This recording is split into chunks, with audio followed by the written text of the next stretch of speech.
નમસ્કાર દર્શક મિત્રો, હું જપન શાહ, કાનમ એક્સપ્રેસ ન્યૂઝમાં આપનું સ્વાગત છે. જોઈએ આજના મુખ્ય અને મહત્વના સમાચાર. કાપોદ્રા પોલીસ સ્ટેશન દ્વારા ભવ્ય તિરંગા યાત્રાનું આયોજન. સુરતના કાપોદ્રા પોલીસ સ્ટેશન દ્વારા દેશભક્તિના રંગે રંગાયેલી ભવ્ય તિરંગા યાત્રાનું આયોજન કરવામાં આવ્યું હતું.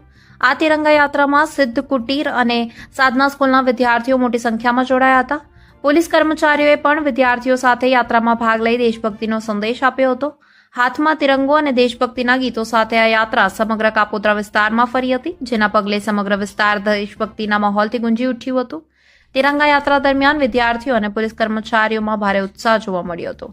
તિરંગો માત્ર ધ્વજ નથી, પરંતુ દેશના ગૌરવ અને એકતાનું પ્રતીક છે. સાંભળો એસીપી ઓફ એ ડિવિઝન વિપુલ પટેલે શું કહ્યું. રિપોર્ટર સાગર સોલંકી, સુરત.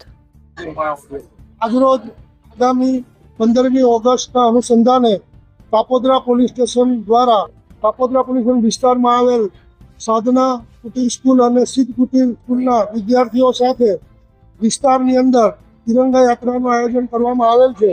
જે તિરંગા યાત્રામાં આપ જોઈ શકો છો કે પોલીસ કર્મચારીઓ, પોલીસ અધિકારીઓ અને સમાજના આગેવાનો તથા બાળકો સાથે આ તિરંગા યાત્રાનું આયોજન કરવામાં આવેલ છે.